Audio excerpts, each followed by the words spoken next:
So once you've discovered your childhood wound or wounds, and you've actually distinguished those, uh, it's possible to de-identify with the little boy that we talked about, or the little children. Um, and de-identification is crucial to actually living from your core identity rather than your constructed identity. Yeah, and it's also simple enough, if you consistently ask yourself, when you're in different situations, you find yourself getting angry, find yourself even feeling lonely or abandoned, just constantly ask, who is this? Who is this? Who is this? Who is this that's showing up? Who is this that's here now?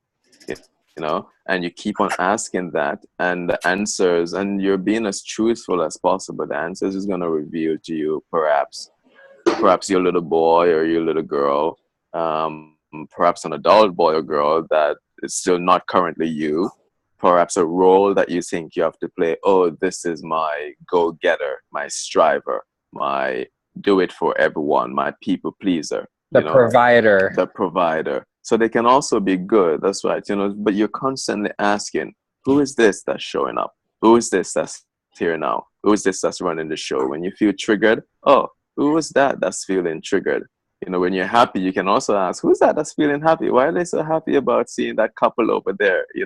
And that's just beginning to see, peel away the different identities that you have that might also be overshadowing your core self, because the person that's answering that question most likely is going to be your core self, because he's the person that's observing and knowing all that's going on and knowing who are these multiple identities that you've been wearing. And one important point you mentioned is that it may be like the excited, like overly excited identity that's coming out, right? Or joyful. It doesn't just have to be sad or depressed or angry or something like that. Right? We're saying that all of those could be identities. Mm-hmm. Mm-hmm. And we are also saying some of that could possibly also be your core identity, because especially if you're like, I can't really name this person that's here, but they feel so happy, they're so joyful, that might be hints at your core, but if you can objectify, if you can say, oh no, that's that person, or that's that type, or that's that label, then that's a different identity, that's a constructed identity, and it's not yet your core self, and you can de-identify from that identity. And if you're wondering, how do I tell if it's my core self or not? Again, you're in that quandary. There's a knowing you will have. There's a knowing that does not need explanation. Mm-hmm. And many times it's obvious that there is something coming out of you that is not true to your core. Mm-hmm. So how does one start to de-identify with these or with these constructed identities? Mm-hmm.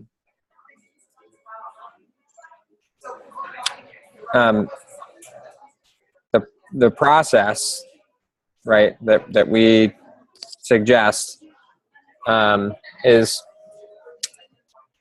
sitting down, like first getting comfortable in a seated position that honors you, and starting to do some deep breathing, some meditation, breathing through your diaphragm, and then going on a journey to notice where this trigger is coming from, where this identity is rooted in you, and actually going through a visualization, a visual process of seeing this identity.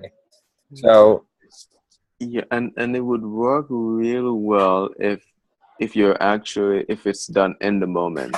So if something triggers you, or you're having some strong, whether quote unquote positive or negative emotion, and if you go through this process doing that, it would actually be most powerful, most revealing.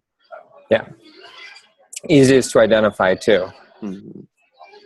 So So as you're visualizing and getting present, just notice what comes up, like what comes out when you visualize that trigger, that identity that is being triggered, and get present to that, whatever it is. It may be a little boy, it may be a older man, it may be a woman, whoever it is, and ask it why it's there. Like, why is it showing up?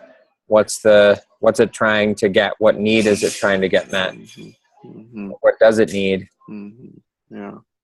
And the key is to build a relationship with it, where it is not taking over. Yeah, because eventually, you go through this process, you find out you have that inquiry with this identity. What does it need? You can even ask about his worldview. So what is it that you believe about the world? And why did you end up believing that about the world? What do you like? What are your hopes? And then eventually you invite this identity. You just be really direct, but gentle, compassionate. Say, hey, you actually had your turn. You lived your life, 20 years ago, 5 years ago, whenever. And this is now my life. This is my turn. We can share in this experience together, but you would have to be alongside me. You won't be able to run the show anymore and take over.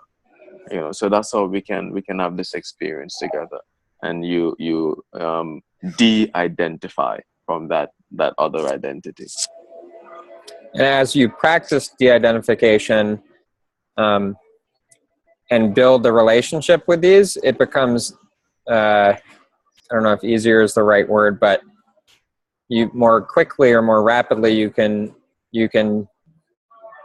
de-identify with that identity that's coming up and come from your core self more so.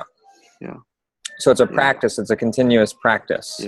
Yeah. That's a beautiful point, because the more you ask yourself, who is it showing up? Who is it showing up? You're really, just imagine you're peeling the sort of layers of some fruit or an onion or something, just to get to the core. All you're doing, peeling away. Oh yes, that's you. Okay, you go to the side. Oh, that's you. You go to the side until you eventually meet yourself. You eventually meet your higher self. Fun. That's gold. All right, nice.